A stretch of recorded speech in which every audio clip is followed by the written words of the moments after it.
Alright, welcome to the channel. This is the Gangs of Montreal Part 1 video of a 3-part series. As a quick note before I get started, all information in this video is based on publicly available information, and this is intended to be a general overview for people interested in the subject. Additionally, I'm using the title Gangs of Montreal for obvious reasons, but I'm going to be covering a variety of criminal organizations that don't necessarily fit the narrow definition of a gang. Everything from street gangs to mafia-style groups and outlaw motorcycle clubs. Now, Montreal typically has lower crime rates than other Canadian cities, but at the same time it's largely considered to be the organized crime capital of Canada, and the city has been a stronghold for many different groups. The gang landscape in Canada is always changing, but traditionally in Montreal, the big three criminal organizations have been seen as the Hells Angels, the Montreal Mafia, and the West End Gang. And traditionally these groups have worked together to control the Montreal underworld and fix local drug prices. And of course there have been many smaller street gangs active in Montreal's history, and they often act as street-level operators for these larger groups. The vast majority of the time, gang activity goes unnoticed. However, that's not always the case. Montreal was involved in the deadliest gang conflict in Canadian history, the Quebec Biker War of the mid-90s to the early 2000s. And just last year, there was a high-profile story where a 14-year-old Algerian boy from the Montreal borough of St. Leonard was found dead near a Hells Angels-linked bunker in Frampton, Quebec, and this boy was thought to be involved in local street gangs. This incident sparked a significant public outcry over the recruitment of youth into these street gangs.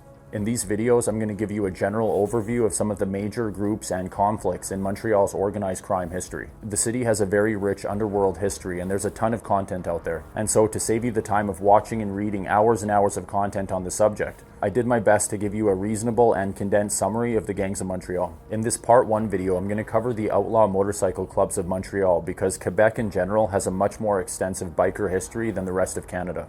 And this has been partly attributed to the history of the province. When you're looking at Quebec history, there was a period in that province referred to as the Great Darkness. This refers to the 19 years where Premier Maurice Duplessis was in power, from 1936 to 1939, and then from 1954 to 1959. During this period, Quebec was ruled by his ultra-conservative Union Nationale party, which was strongly allied with the Catholic Church. Many have characterized this period in Quebec as being oppressive, limiting, and stifling to the general population. And then in the 1960 provincial election, the ultra-conservative Union Nationale Party was defeated by the Quebec Liberals, and very quickly one of the most conservative societies in North America became one of the most liberal. As part of the reaction against the strict Catholic social mores of the Great Darkness, the Quebecois embraced a culture of hedonism in the 1960s. This was generally true in the 60s across North America, but it was especially apparent in Quebec. As part of the backlash against the conformity of the Great Darkness, outlaw motorcycle clubs became very popular in Quebec in the 1960s, with many young French-Canadian men seeing outlaw biker culture as a symbol of freedom and rebellion. It was estimated that by the late 60s, the province of Quebec had hundreds of outlaw motorcycle clubs. There was also a degree of violence between these different biker groups that had no parallel in the rest of Canada, and Quebec developed a reputation as the, quote, red zone in the outlaw biker world. I'm not going to cover all of the outlaw clubs that have existed, just some of the major groups that have been active in Montreal. And I'm going to start with the Popeye Moto Club. That's their official name, although they're often referred to as the Popeyes, and so I'm going to be using both terms in this video. The Popeye Moto Club started in the 1960s, and they're considered to be one of the most prominent pre-Hells Angels clubs in Quebec. The club was founded in Montreal, and one of its founders was a man named Michel Lignois, who would become a prominent figure in the Quebec underworld.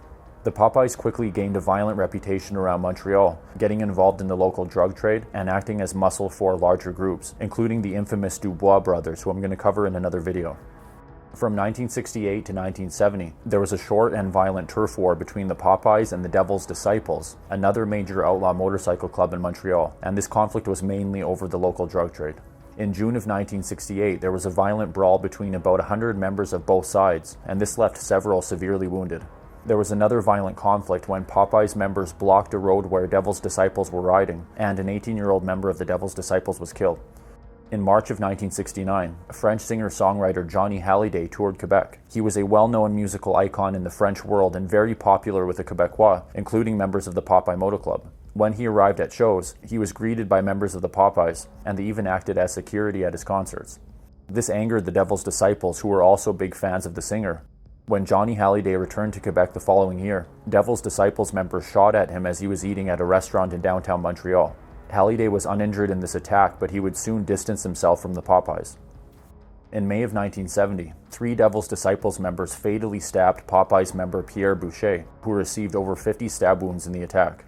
Ultimately, the Popeye-Devil's Disciples War left at least 5 people dead and 30 others wounded, and the Popeye Moto Club would emerge victorious as the dominant biker club in Quebec.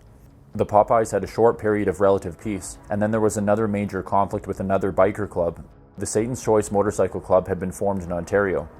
They had established themselves in Montreal in the late 1960s, where they had allied themselves with the Devil's Disciples, the main rivals to the Popeyes. And of course, this obviously led to tension over time between the different groups. During the same period, there were also larger American outlaw motorcycle clubs that were looking to expand into Canada. As major conflict was building between the clubs in Montreal, the Hells Angels would support the Popeyes. And you probably know this, but the Hells Angels are the largest outlaw motorcycle club in the world. They were formed in California in the 1940s, and they now operate internationally. Another major American club, the Outlaws, was also looking to expand north. The Outlaws Motorcycle Club was formed in the Chicago area in the 1930s, and they are now the third largest outlaw club in the world behind the Hells Angels and Bandidos. The Outlaws would support the Satan's Choice and Devil's Disciples clubs, as would the West End Gang in Montreal. And so the Popeye Satan's Choice War, which was supported by many other groups, officially kicked off in 1974. That year, a prominent Satan's Choice enforcer named Howard Berry opened fire on a Popeye clubhouse with a sawed-off rifle. Violence would continue to escalate, with multiple members on both sides being injured or killed. A man named Yves Trudeau, who had the nickname Apache, had joined the Popeyes in the late 1960s and rose to prominence in this biker conflict as an assassin for the Popeyes. Trudeau was a slight man, but he was very feared in the biker community. He once scalped one of his victims, which gave him the nickname Apache. During the conflict between the Popeyes and Satan's Choice, the Popeyes would mainly target Devil's Disciples members, as they weren't as powerful as the Satan's Choice Club, which was directly supported by the much larger Outlaws. It was estimated that at least 15 Devil's Disciples members were killed in this conflict. In fact, after sustaining heavy losses in this biker war, the Devil's Disciples would officially disband in 1976. Additionally, the Montreal police were cracking down on groups on both sides of the conflict, and they'd even arrested the powerful Dubois brothers who were backing the Popeyes. And so, by the end of 1976, the Popeye-Satan's Choice conflict came to an end, with the Popeye Moto Club emerging victorious and maintaining their influence on the Montreal drug trade. It's estimated that 20 people were killed and over 30 people were injured in this conflict. Finally, in 1977, the Popeye Moto Club would officially patch over to the Hells Angels, which was the first charter in Canada. However, only a minority of Popeye's members were considered worthy of patching over, and one of these men was the notorious Yves Trudeau. And so the Popeyes have a special place in Montreal's biker history. They were the most dominant pre-Hells Angels club in Montreal, and they were the first club to patch over to the Angels, allowing them to gain a foothold in Canada. I'll briefly cover the Devil's Disciples Motorcycle Club. As a side note, they were not associated with the similarly spelled Devil's Disciples of California, another outlaw club formed around the same time. The Devil's Disciples in Montreal quickly gained a reputation throughout the city, and they were one of the most prominent biker clubs in the 1960s. I just talked about how they were involved in a conflict with the Popeye Moto Club from 1968 to 1970, and again from 1974 to 1976, when they were allied with the Satan's Choice in the Popeye Satan's Choice War. Besides being in constant conflict with other clubs, primarily the Popeyes, the Devil's Disciples also had significant internal conflict in the mid-1970s. There was a rift that allegedly started when club president Claude Ellefson and a high-ranking member named Gilles Forget were developing a meth lab together, and things went south. This caused the Devil's Disciples to essentially split into two factions led by Ellefson and Forget. This conflict led to multiple deaths and injuries, with many bombs left in homes and vehicles. Gilles Forget would eventually be shot dead in Montreal in June of 1975, and the Devil's Disciples would ultimately disband in 1976. They had gone through major internal conflict, and they suffered major losses in their conflicts with the Popeyes and other clubs. A former high-ranking member of the Devil's Disciples named Regine Lessard would go on to join the Hells Angels in 1979, and he would even lead their Sorel charter. Another prominent Devil's Disciples member was Salvatore Brunetti, and in the mid-90s he would go on to form the Dark Circle organization with other ex-Devil's Disciples members. This was a group of outwardly legitimate businessmen involved in drug distribution. And so the Devil's Disciples disbanded many years ago, but they definitely earned a reputation as one of the most prominent outlaw motorcycle clubs in Montreal's early biker history. Now I'm going to cover a conflict known as the First Biker War. This was a major conflict between the Hells Angels and Outlaws, as well as other support clubs across Quebec and Ontario. I already covered how in 1977, the Hells Angels had established themselves in Canada by patching over the Popeyes in Montreal. That same year, the Ottawa, St. Catharines, Windsor, and Montreal chapters of Satan's Choice patched over to the Outlaws Club, who were also attempting to expand their operations into Canada. The Hells Angels and Outlaws had been long-standing rivals for many years, and this led to tension between the clubs in the greater Montreal area, with the city quickly becoming a power base for these large American clubs. In 1978, there was another prominent outlaw motorcycle club in Montreal called the Montreal Rockers, and in February of that year they patched over to the Outlaws, becoming the second outlaw chapter in Quebec. That same month, on February 15th, notorious Hells Angels member Yves Trudeau shot and killed Outlaws member Robert Cote and wounded another member at the Joey Brewery in Montreal, which would serve to kick off a major conflict between the Hells Angels and Outlaws. Yves Trudeau had established a reputation as a cold-blooded killer in the Popeye Satan's Choice War, and he would be highly active in the conflict between the Hells Angels and Outlaws. The Outlaws' Montreal president Gilles Carteret was killed by a car bomb in front of a bar on Bordeaux Street in Montreal. Later that year, the Hells Angels shot up an Outlaws clubhouse with many bikers injured in the attack. In October of 1978, the infamous Walter Stadnick, who was then president of the Wild Ones Motorcycle Club in Hamilton, Ontario, traveled to Montreal to meet with the Hells Angels national president Yves Buteau to discuss the idea of the Wild Ones patching over to the Hells Angels. If this happened, it would be the first Hells Angels charter in Ontario.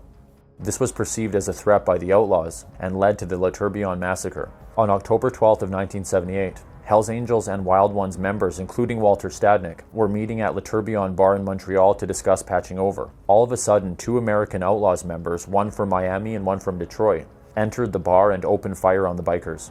In the attack, 3 people were killed and multiple others were wounded. Walter Stadnick himself survived by hiding under a table, and if you're familiar at all with Canadian organized crime history, you're probably aware that Walter Stadnick is basically invincible and unable to be killed. After hearing a rumor that a local biker gang called the Huns was patching over to the Outlaws, Yves Trudeau would murder the head of that club named Robert Lebel at his home in April of 1979. Later that same year, Yves Trudeau would use a car bomb to kill Roland Dutomp, who was a member of the Montreal Outlaws who had arranged for the Le Tourbillon massacre. After this, there would be various other murders, assaults, and car and motorcycle bombs. In September of 1979, Yves Trudeau and others gained permission to form the Montreal North chapter of the Hells Angels based in Laval. This consisted mainly of former Popeyes members, and they quickly gained a reputation as being much more violent and reckless than the Montreal South chapter. By late 1980, it was estimated that the conflict between the Hells Angels and Outlaws was responsible for between 20 and 30 murders and several more injuries across Quebec and Ontario. In September of 1983, Hells Angels national president Yves Buteau was shot to death outside of a bar in Longueuil, Quebec. Buteau was a major figure in the Hells Angels, and his funeral was a major event in the city. It gathered over 2,000 supporters, including Hells Angels members from Canada, the US, and Europe. In May of 1984, the Outlaws Montreal chapter president Daniel Savoy was gunned down on a highway while riding his bike. It's estimated that between 1981 and 1984, over 40 more people were killed in this conflict. However, by the end of this conflict, the Outlaws had sustained much heavier damage than the Hells Angels, and they would retreat from Montreal and pull back into their power base in Ontario. The Hells Angels ultimately emerged victorious in this conflict and solidified their position as the dominant outlaw motorcycle club in Montreal. So I briefly covered the first biker war of 1977 to 1984. There was an even bigger biker conflict called the Quebec Biker War between 1994 and 2002. But before I get into that conflict, I'm going to mention a couple of new motorcycle clubs that were formed prior to that conflict. So first off, you had the Rock Machine Motorcycle Club. This was a major club in Montreal, and their formation largely contributed to the major Quebec Biker War of the mid-90s to the early 2000s. The Rock Machine is now an international club active across the globe, and it was formed in 1986 by the infamous Canadian gangster Salvatore Cazzetta. Prior to starting the Rock Machine, Cazzetta was in another motorcycle gang called the SS, along with future Hells Angels leader Maurice Boucher. Over time, Cazzetta and Boucher were both being considered as potential candidates to join the Hells Angels. However, Salvatore Cazzetta's decision to start the Rock Machine instead of joining the Hells Angels was directly influenced by an event called the Lennoxville Massacre. So I mentioned how in 1979, the Montreal Hells Angels formed a new charter based in Laval. This charter developed a reputation as being wild and reckless, with their leadership allegedly involved in heavy substance abuse, and it was thought that they were also skimming profits from the club.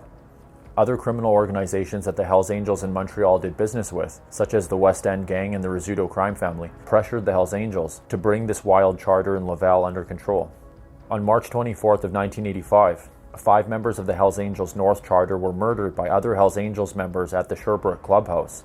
This is referred to as the Lennoxville Massacre because the victims stayed and partied at a hotel in Lennoxville before they went to the Sherbrooke clubhouse, and Lennoxville is a major suburb of Sherbrooke. This was an extreme event, even in the biker world, and it gave the Hells Angels in Quebec an even more fearsome reputation. Salvatore Cazzetta, who had been considering joining the Hells Angels, considered the Lennoxville Massacre to be an unforgivable breach of the outlaw code, and so rather than joining the Hells Angels, he formed his own club with his brother Giovanni called the Rock Machine. Salvatore Cazzetta was very well connected, and he had ties to major groups such as the West End Gang and the Rizzuto crime family.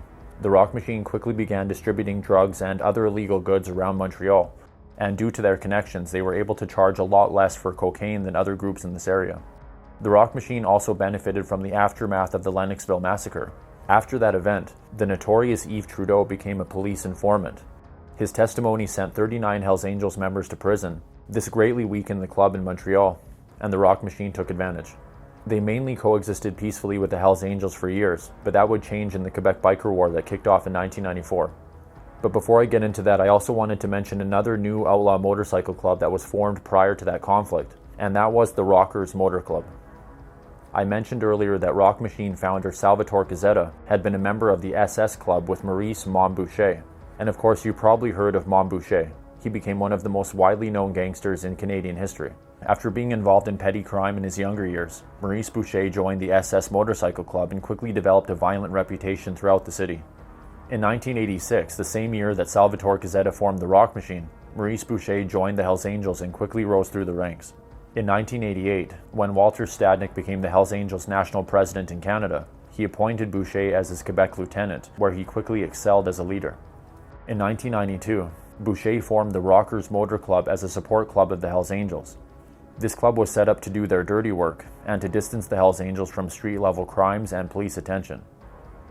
Mom Boucher ultimately made a man named Gregory Woolley, otherwise known as Picasso, as president of the Rockers Club, and Woolley was the first black man to lead a major biker club in Canada.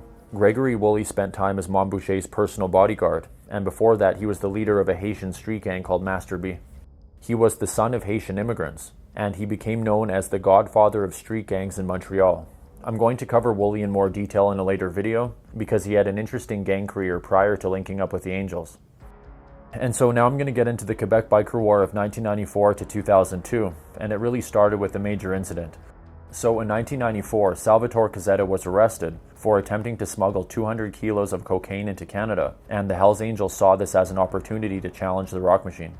Around the same time, a group of separate organizations were establishing a coalition known as the Alliance to Fight the Angels. This included the Rock Machine, the Pelletier Clan, the Palmer's Motorcycle Club, and the Dark Circle. That year, the Hells Angels issued an ultimatum that anyone dealing drugs in Montreal had to buy from them. The Alliance against the Angels rejected this ultimatum and started launching attacks on Hells Angels support clubs. In July of 1994, a Hells Angels affiliated Death Riders member Pierre Daoust was shot dead in his motorcycle shop by 3 Rock Machine associates. That same month, Mom Boucher summoned a meeting with senior Hells Angels members across Quebec to discuss whether or not they wanted to engage in war with the Alliance, and in August of that year, Hells Angels leadership unanimously voted to go to war. What unfolded between 1994 and 2002 was the deadliest gang conflict in Canadian history, and this was essentially the Hells Angels and their support clubs versus the Alliance Collective for control of Montreal's drug trade and various other criminal enterprises. People have done hours and hours of content on this biker war. This will be a general overview, and I'll mention some major events that took place. In November of '94, very shortly after the war kicked off, a member of the Hells Angels affiliated Rockers named Danny Kane became a police informant after being frustrated by not being promoted to the Hells Angels after significant work with the Rockers. The information he gave police gave them unprecedented insight into the inner workings of the Hells Angels. And although he committed multiple bombings and murders, he remained a highly paid police informant throughout much of this biker war. There's an excellent book called The Road to Hell, which was published shortly after this conflict, which goes into great detail on the Danny Kane story and this biker war in general. This was one of the first books I read many years ago on outlaw motorcycle clubs in Canada. It's a very interesting book, and I'd highly recommend it for people that are very interested in the subject.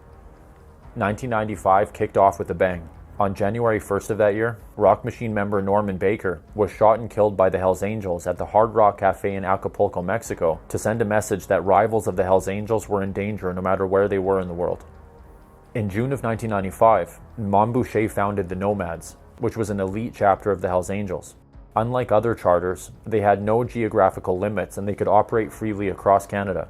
To join the Nomads, prospects were required to commit murder. This was to ensure that no undercover police agents made it into the club. In August of 1995, probably the most well-known incident in this gang war occurred when drug dealer Marc Dubé was killed by a bomb planted in his Jeep. Unfortunately, an 11-year-old boy named Daniel Desrochers was playing across the street and he was killed by shrapnel from this bomb. It was unclear if it was the Hells Angels or Rock Machine that planted this bomb, but obviously it led to significant public outcry, and it remains probably the most well-known single incident in this conflict.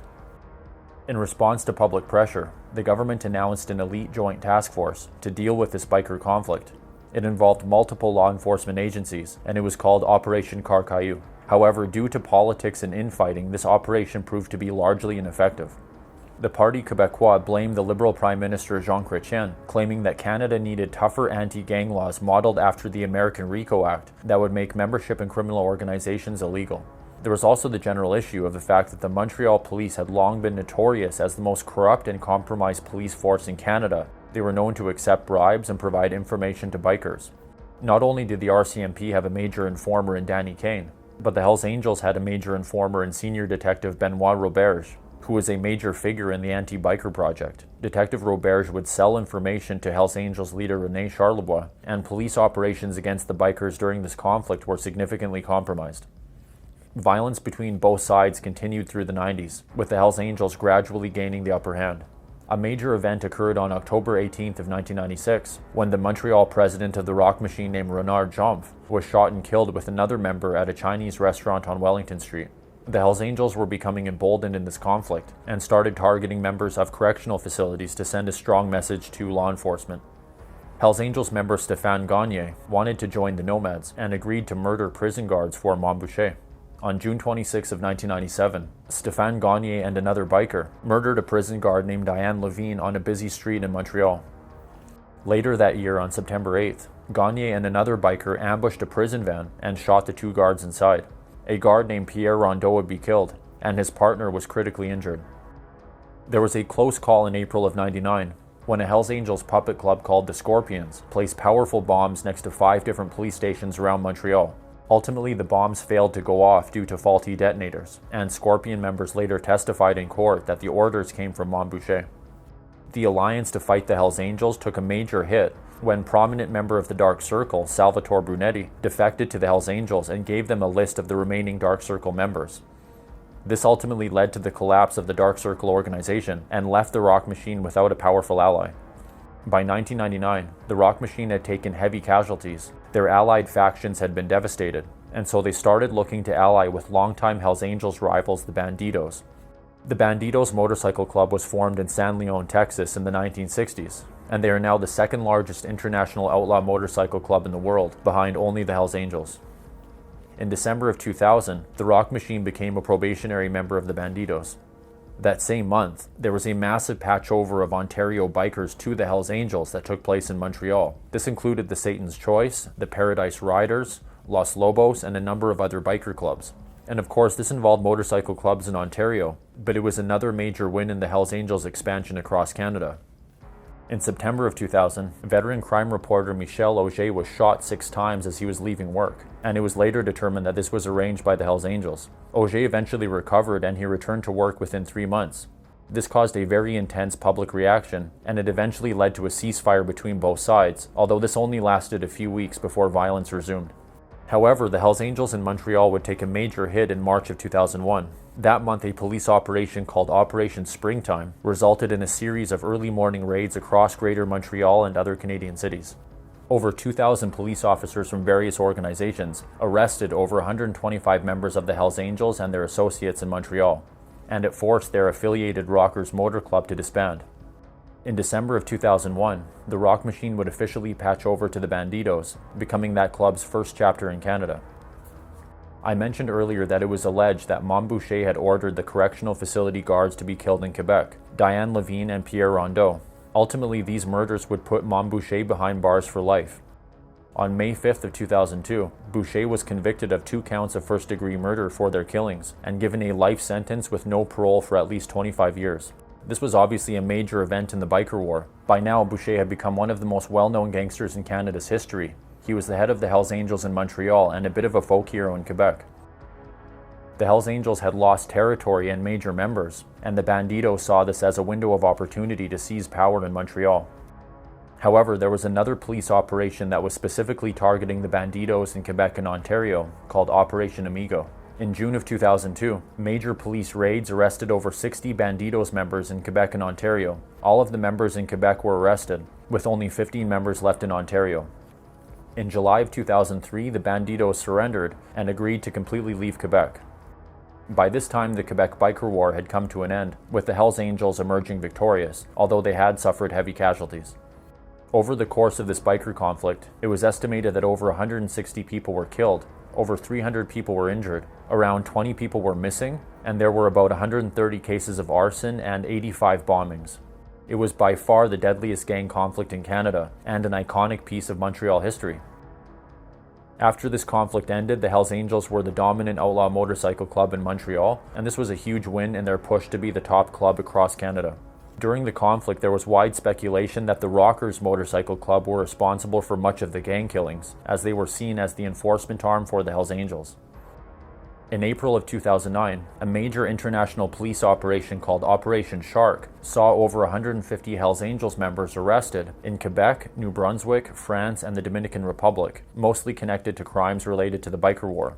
There had been a couple smaller police operations that resulted in arrests prior to this, Operation Axe in February of 2009 and Operation Balladur in March.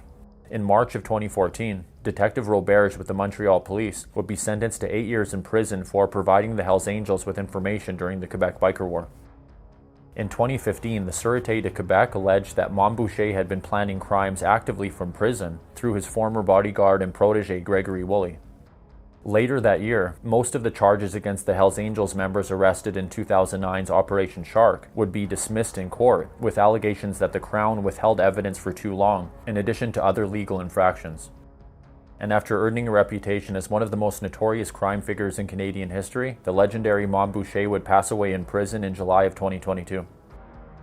In recent times, there's been growing tension in Quebec between the Hells Angels and the Blood Family Mafia. This is a street gang mostly centered around Quebec City, but they operate throughout the province, and there is concern that violence between the two groups could escalate. Some sources also say that there has been increasing tension between the Hells Angels and the Rizzuto Mafia, two major groups that have been traditionally allied. And as I mentioned at the beginning of the video, there was a highly publicized event last year in which a 14-year-old Algerian boy was found dead near a Hells Angels-linked bunker in Frampton.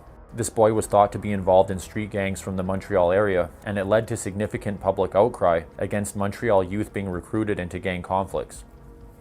And that's pretty much going to wrap this one up. Again, this was a very general overview. There are hours and hours of content out there, and I did my best to put together a reasonable summary of Montreal's outlaw biker history. And of course, there have been many different types of criminal organizations that have been active across Montreal, and I cover many of those groups in the parts 2 and 3 videos that I'll be posting within a week and a half. I hope you found this interesting and informative, and if you haven't already, then please consider subscribing. I typically upload something new at least once a week, and I have a ton of new videos coming up this year. If you want to support my channel further, you can buy me a coffee. Your contributions are greatly appreciated, and there's a link to that below. Thank you for watching. I hope you have a great day, and I look forward to seeing you next time on the Strange North channel.